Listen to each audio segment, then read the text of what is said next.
spring in the Florida Keys. It's absolutely beautiful out there. This here is Smathers Beach.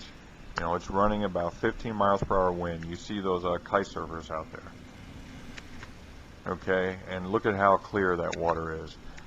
If this was any other month of the year, you wouldn't be able to see. The water would be white because all that muck would be kicked up everywhere. You know, the beaches down here are not like, they're not real beaches, okay? Like that sand was brought down here, and the sea bottom,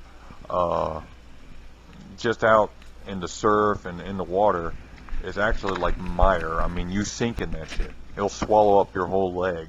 You know, it's just very loose. There's no hard ground there. So when the wind hits the beach directly, like it does throughout most of the year, that stuff gets kicked up and you can't see anything. But in spring, even on windy days, it's very clear, and there's always mullet to be found in springtime, pretty much no matter where you're at in Florida. Okay?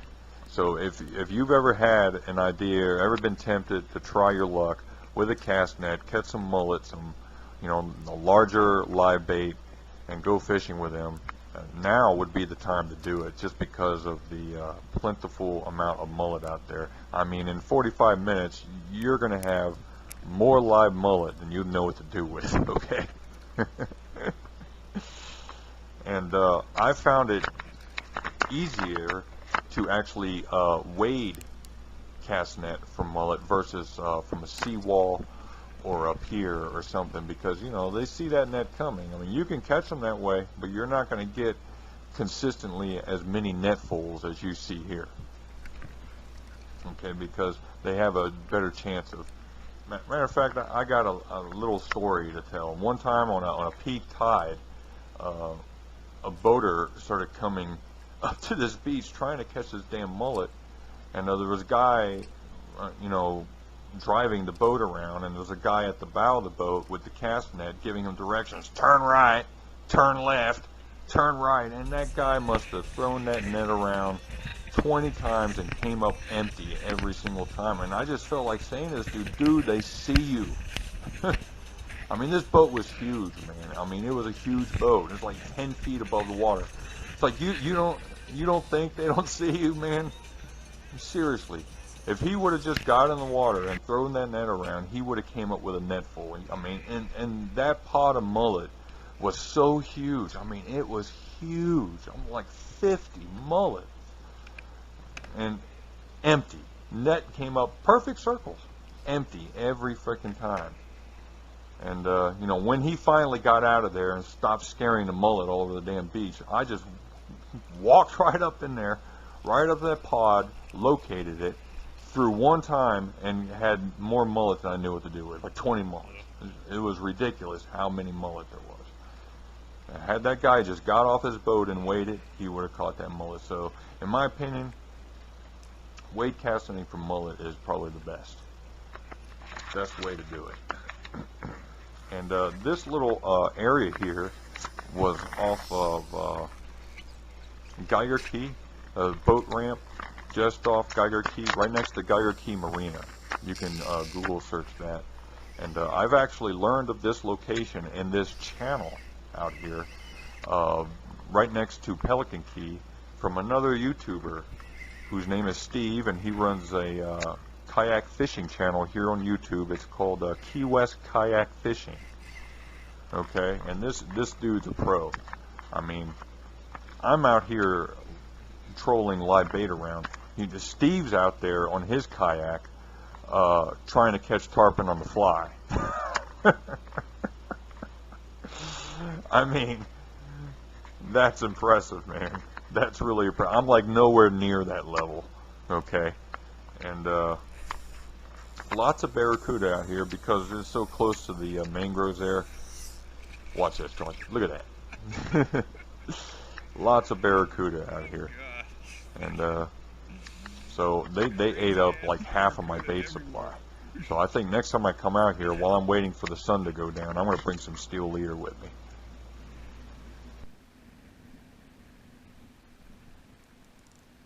Oh no. Oh, not another shark. Another shark, man. Come on, man. Jeez.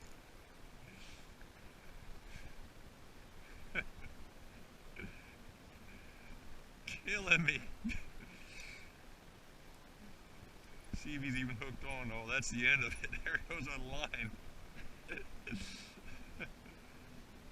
Oh, I got him on. I got him hooked.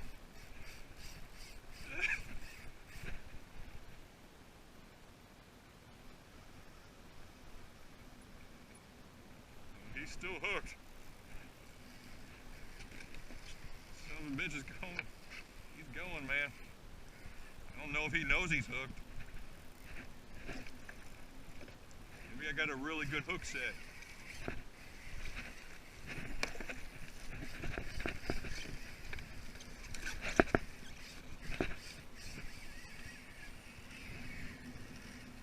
That was a nice sized shark, whatever kind of shark that was. I don't think it was a blacktip.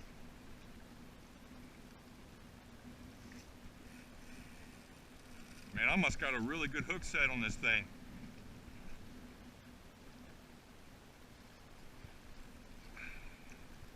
Oh, he's taking me for a ride, man.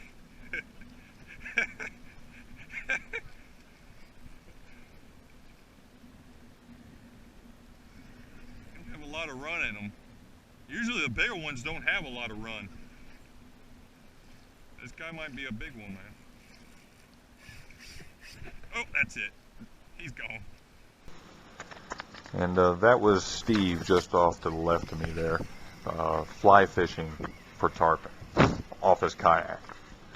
It's pretty impressive. And he gave me a lot of tips about this area, and he even told me that the bait, if he does do live bait, you even catch it right here. I mean, how convenient is that? Be able to catch your bait at your fishing spot. It doesn't get better than that, right? And lots of sharks, lots of tarpon, and this is what's pulling me now is a tarpon.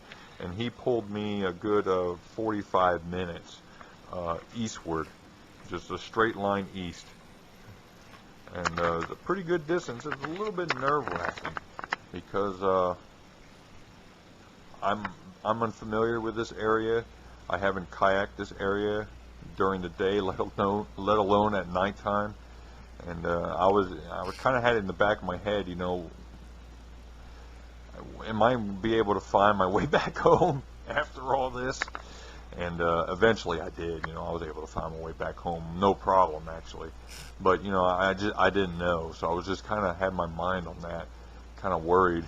How far is this thing going to drag me? It would have been nice if he would drag me, you know, toward land, you know what I mean? But nope, further and further away.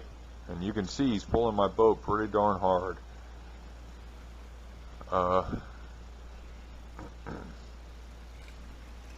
And there was also some lightning going over in the distance. And I was also worried about that because I've been caught inside of storms before on my kayak, and you know, out there in the flats, you know, it's workable. You know, you can hook up on the mangroves, and you know, you can ride the waves back, and because it goes the same direction as the wind. But out here on the Atlantic side, it's not happening. You get caught in a storm, you're just going to go further and further out to sea, and there's no fighting your way back. Not on these sit-on-top kayaks. These kayaks are not designed for those kind of windy conditions. And I wore the fish out. I got him pretty much to the point where he gave up, and then I just got a little too confident and started pulling really hard on the line, and I snap it. I think right here is where I snap. Yeah. Yeah. No. So, but I want to thank Steve for this spot and all his information and his tips. Look, it took me only 5 seconds to reel in the rest of the line. That's how close he was to the boat. I can't tell you how disappointing it is to lose a fish when you're that close. Got off. Fighting this thing for an hour and it got off. Oh, this sucks. I don't even know where the hell I'm at.